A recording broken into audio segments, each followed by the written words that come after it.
Estimado profesor Tito Vilches, nosotros somos el grupo 6 y en esta oportunidad expondremos el trabajo final del curso de dinámica.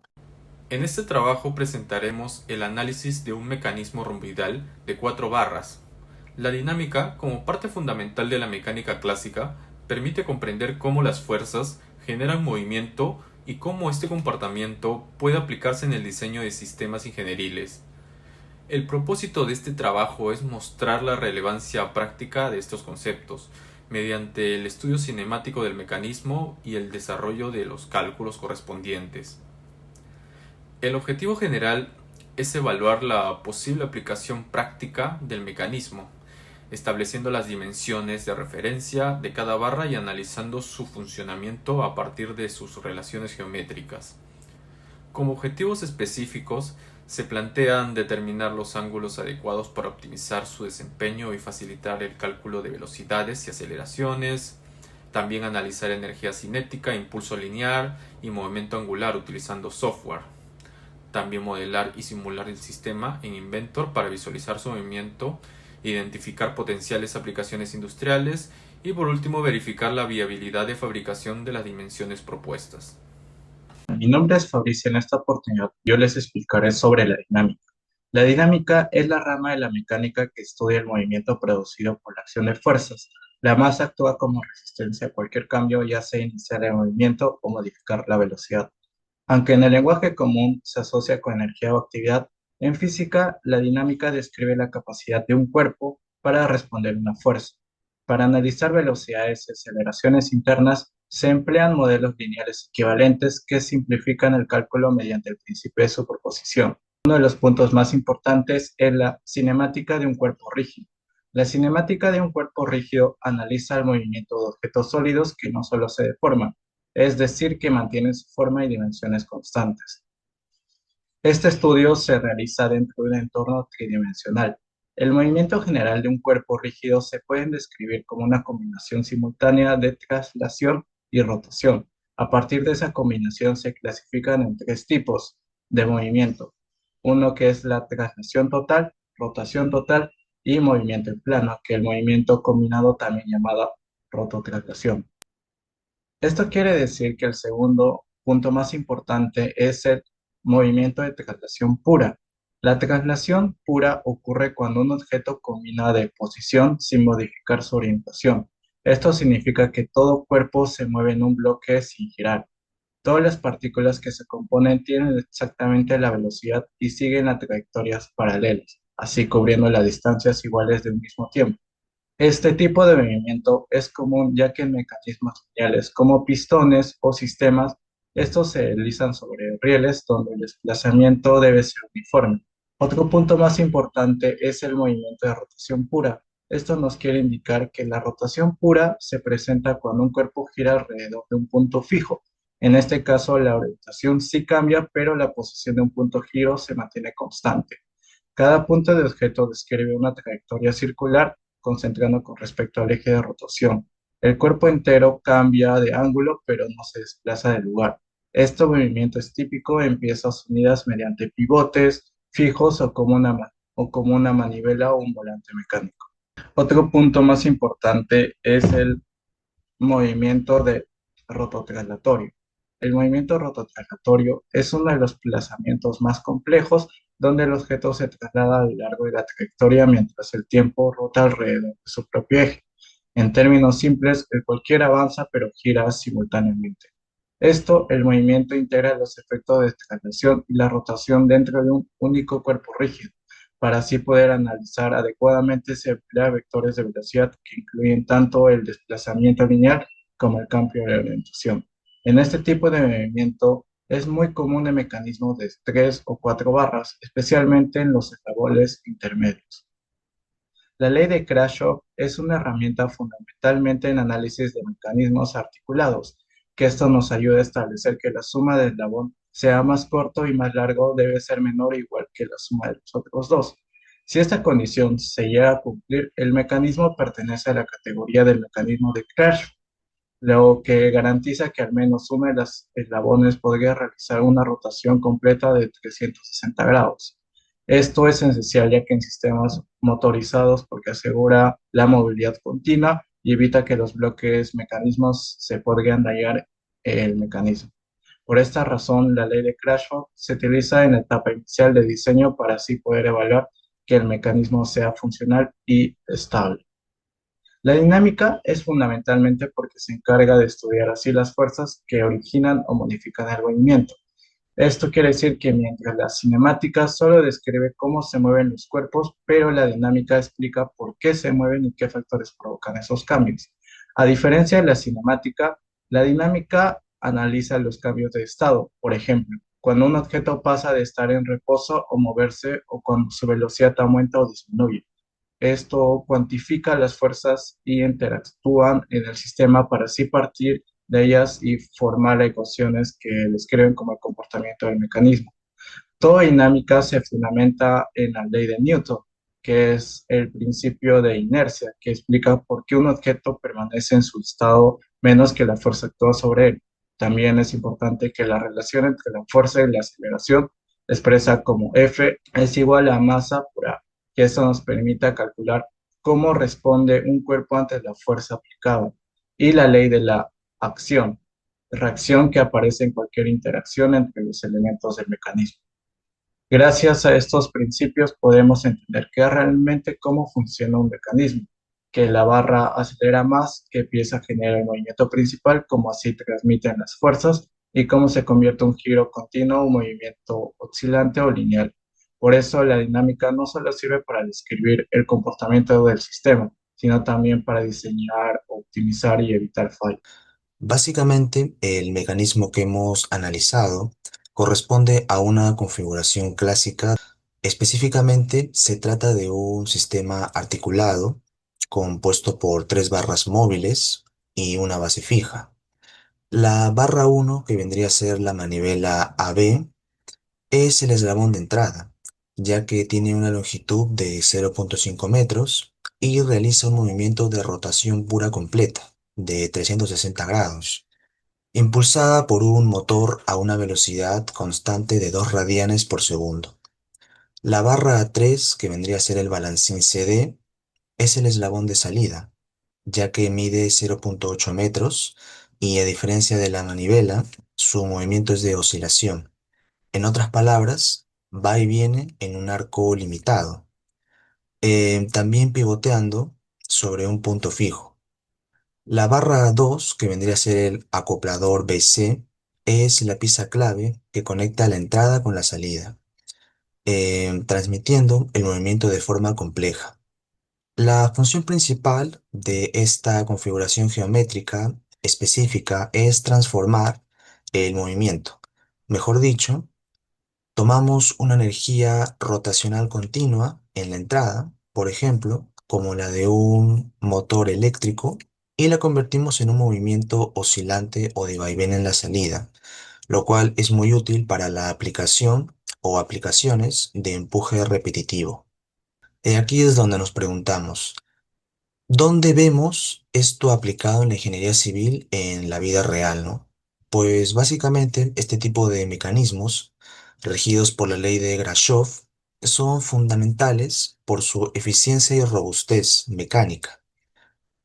Un ejemplo emblemático es el sistema de bombeo conocido como caballito o pumba, que es justamente el que observamos aquí en la diapositiva. Además, en proyectos de cimentaciones profundas o gestión de aguas subterráneas, necesitamos extraer fluidos del subsuelo de forma continua. Este mecanismo permite que un motor rotativo simple impulse una viga que sube y baja verticalmente de una forma ininterrumpida. Ahora vamos a exponer el análisis, bueno, lo que viene siendo los cálculos. Análisis para el ángulo de 45 grados.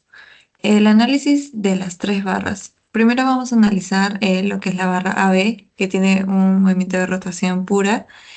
Para esto utilizamos el método vectorial y bueno, tenemos que descomponer nuestro RBA de forma vectorial y así hallamos nuestra respuesta que sería de la velocidad de v 1 metro sobre segundo. Luego hallamos nuestra aceleración de la misma manera, o sea, método vectorial donde nuestra aceleración en B nos sale 2 metros sobre segundo al cuadrado. Luego, al analizar la barra BC y la barra CD, formamos ecuaciones mediante el método vectorial para poder hallar la velocidad angular de BC y de CD, que nos sale menos 0,43 radianes sobre segundo y 0,81 radianes sobre segundo, respectivamente. Bueno, para hallar nuestra velocidad en C, tenemos que reemplazar en nuestra ecuación, ya que hemos hallado lo de nuestras velocidades angulares para poder hallar nuestra velocidad en C. Reemplazando esto, tenemos que nuestra velocidad en C es de 0,64 metros sobre segundos. Para el análisis, para el cálculo, bueno, en el ángulo de 45. Terminando el cálculo, en la aceleración en C, formamos ecuaciones para luego poder hallar lo que es nuestra velocidad angular en BC y en CD, de misma manera vectorialmente. Reemplazando en nuestras ecuaciones, nos sale la aceleración en sí, 2,59 metros sobre segundos al cuadrado. Ahora, el análisis de las tres barras en el centro de masa. Analizando la barra de rotación pura, la velocidad en el centro de la masa de la barra AB es de 0,5 metros sobre segundo. De esta manera, bueno, nosotros hemos hecho el cálculo con el método vectorial. De misma manera, descomponemos el vector y reemplazando, llegamos a nuestro cálculo. Aceleración al centro de masa de la barra AB. Esta respuesta nos sale 1 metro sobre segundos al cuadrado, misma manera vectorial. Y ahora, analizamos la barra BC, rotación más traslación. La barra BC hace un movimiento de rotación más traslación, por ende, utilizamos el método vectorial de la siguiente forma. De la siguiente forma mostrada y podemos hallar la respuesta, que es 1,19 metros sobre segundos. Ahora, la aceleración del centro de masa de la barra BC.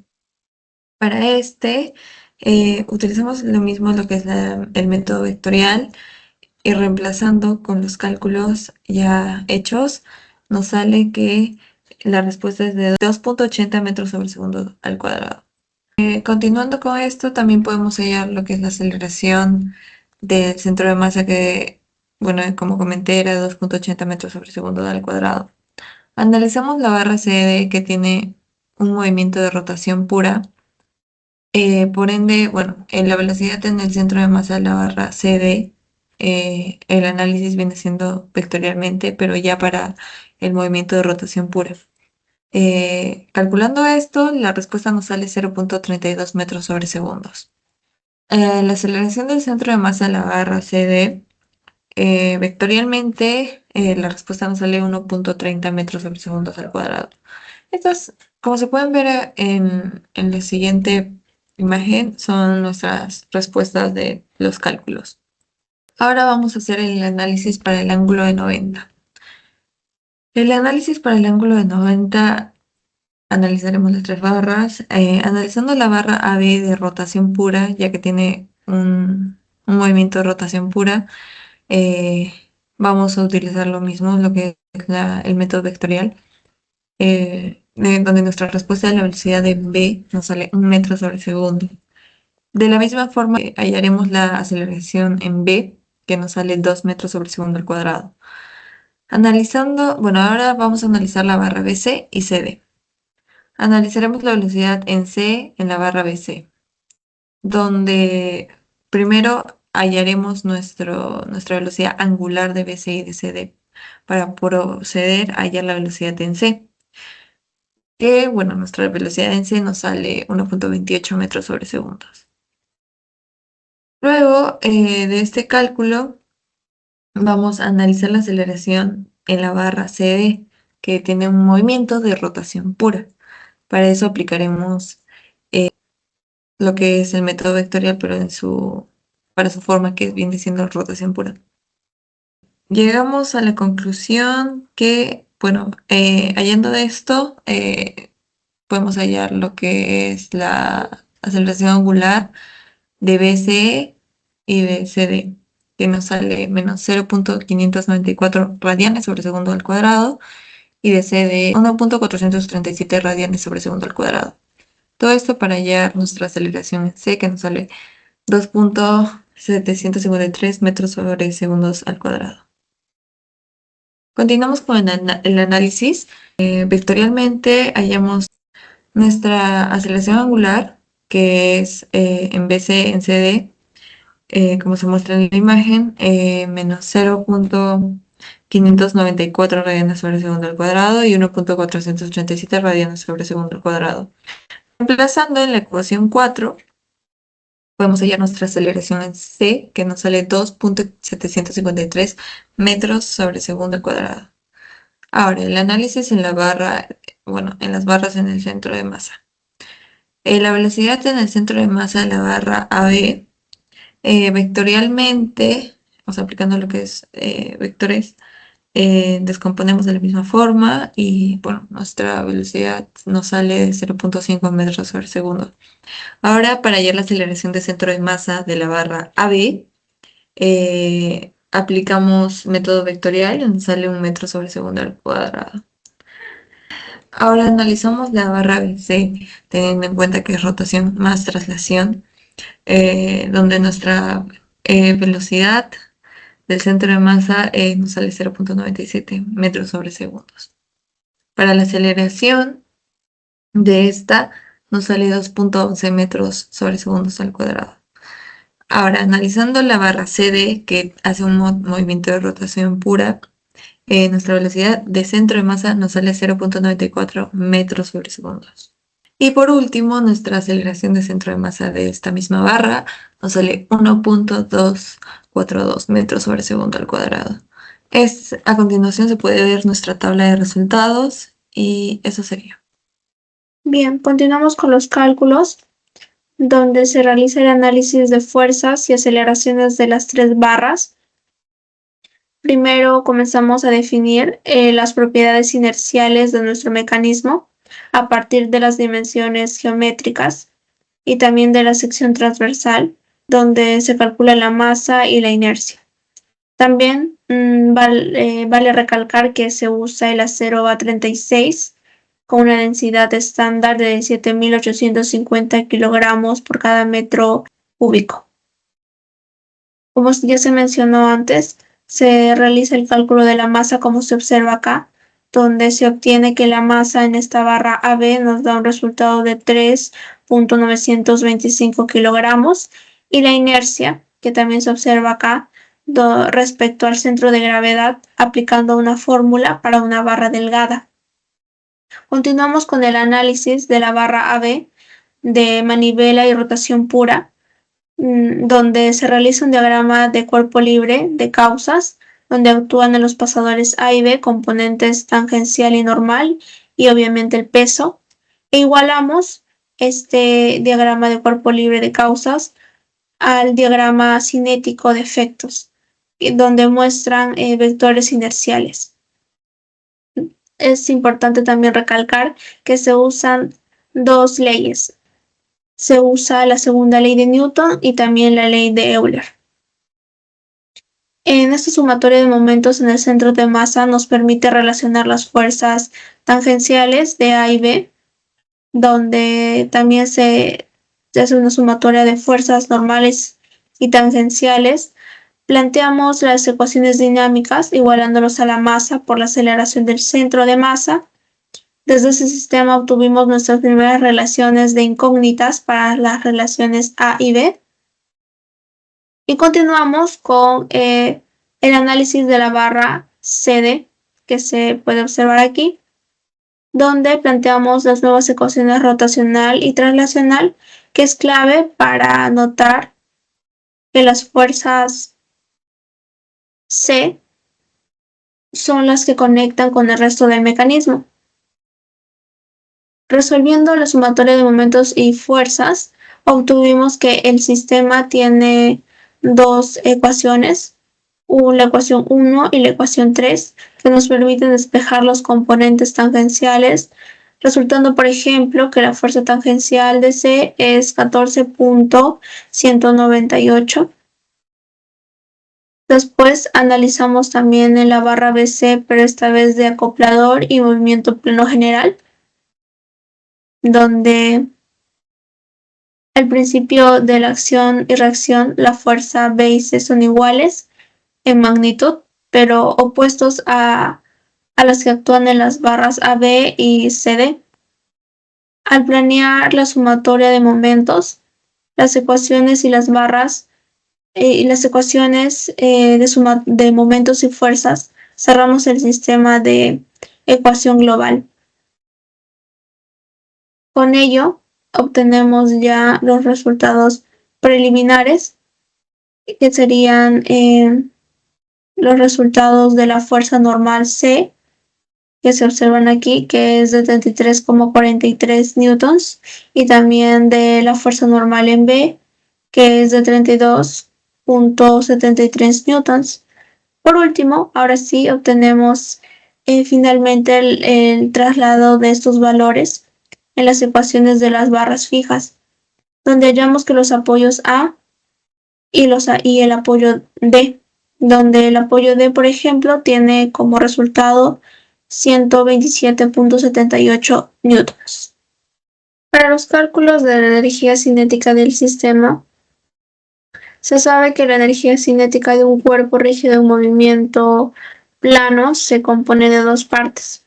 En este caso, la energía translacional, que es lo que estoy apuntando en este momento, y la energía rotacional. Por lo tanto, la energía total del mecanismo T es la suma de las energías cinéticas individuales de las barras móviles AB, BC y CD. Si analizamos respecto al ángulo de 45, podemos observar que en la barra AB usamos la masa de 3,925 kilogramos. En la barra BC usamos la masa de 7,75 kilogramos. Y por último, en la barra CD usamos una masa de 6,28 kilogramos. Al operar, obtuvimos que la mayor contribución energética proviene de la barra central, aproximadamente de unos 6,41,772 joules, aproximadamente sería 6 joules. Ahora, para el ángulo de 90 grados, también se realiza la misma, se encuentran en la misma sintonía. Aquí las velocidades cambian debido a la geometría, eso sí. Al sustituir los nuevos datos cinemáticos de las ecuaciones de energía, obtuvimos un aporte en la barra AB similar al caso anterior, una disminución en la energía de la barra BC y también un aumento de la energía en la barra CD. El resultado final para esta posición fue de un aproximado de 6 joules, es decir, qué interesante es notar que aunque las velocidades individuales varían entre una posición y otra, la energía total del sistema se mantiene estable, oscilando alrededor de los 6 joules. Esto nos indica una consistencia de la distribución de la energía del mecanismo durante todo el ciclo de trabajo lineal y angular de cada barra. Primero hay que definir el momento. Para finalizar el análisis dinámico, calculamos las cantidades de movimiento del sistema. En estas magnitudes vectoriales son esenciales porque las relaciones de cinemática, es decir, velocidad, y con la inercia, es decir, masas, dándonos una medida de impulso que lleva cada barra. En el momento lineal, primero evaluamos la cantidad de momento lineal que se define como el producto de la masa por la velocidad del centro de masa. En este caso, en el ángulo 45, Para el ángulo 45 se puede notar que en la barra AB primero se multiplica la masa, que es de 3.925 por la velocidad, que sería 0.5, y se obtiene al final 1.9625 metros por segundos al cuadrado. En la barra BC, que es la más pesada, que pesa 7.4575 kilogramos, se multiplica también por la velocidad, que es de 1.19, y se obtiene al final 874.427 metros por segundo al cuadrado. Y al final también en la barra CD se obtiene un momento de 2.01 metros al cuadrado. Para el ángulo de 90 grados, observamos que el momento en la barra AB se mantiene constante, ya que es una su velocidad angular es constante. Sin embargo, se puede denotar que en la barra CD se duplica, es decir, pasa de 2.01 a 4.02 debido al aumento de la velocidad en esa posición. Continuamos con el siguiente procedimiento, que sería la cantidad del momento angular, donde calculamos la cantidad de momento lineal y angular de cada barra. También en el momento angular del análisis de barra, luego de calcular la cantidad de momento angular respecto al centro de masa, definido como el momento de inercia por la velocidad angular, para el ángulo de 45 grados en la barra AB se tiene un momento angular de 0.16 aproximadamente metros por segundo al cuadrado. En la barra BC se tiene un valor negativo de menos 24, y en la barra CD se tiene un momento, se presenta un valor de 0.27 metros por segundo al cuadrado. Ahora, en el ángulo de 90 grados, en la barra AB, nuevamente vemos un cambio en la barra de salida CD. Si podemos, reflejando la mayor velocidad de rotación en esta configuración vertical. Ahora concluimos que en nuestros cálculos finales, que al análisis de momento, en el análisis de momentos, nos confirma que la barra acoplada BC es el momento crítico en términos de inercia traslacional, mayor momento lineal, mientras que la barra de salida CD experimenta las variaciones de momento angular. Estos datos nos validan nuestro diseño dinámico y además aseguran que el mecanismo funciona sin vibraciones excesivas bajo las cargas calculadas. Ahora se concluirá con las conclusiones y recomendaciones. Nuestro grupo ha concluido que el estudio de este sistema de 3 barras demostró que la cinemática del cuerpo rígido es fundamental para entender cómo se mueven las piezas entre sí. También concluye que aplicando los principios de las leyes de Newton y la cinemática rotacional, fue posible calcular las velocidades y aceleraciones angulares del sistema. El mecanismo analizado posee un grado de libertad, a lo que lo hace ideal para tareas que exigen movimientos precisos y cíclicos. Por último, también se concluye que este estudio subraya lo esencial que es aplicar los principios de la dinámica para el diseño y el análisis de mecanismos de ingeniería. Recomendaciones. Es vital comprobar con rigor las dimensiones y las proporciones de todas las barras antes de producirlas. Es esencial llevar a cabo un mantenimiento preventivo periódico en las articulaciones y uniones del mecanismo. Esto ayuda a disminuir el desgaste por fricción y consecuentemente a extender la vida útil de un sistema. Al elegir los materiales es clave optar por aquellos que ofrecen buena resistencia mecánica combinada con un bajo peso. Es conveniente incluir simulaciones por computadora para validar los diseños antes de la construcción.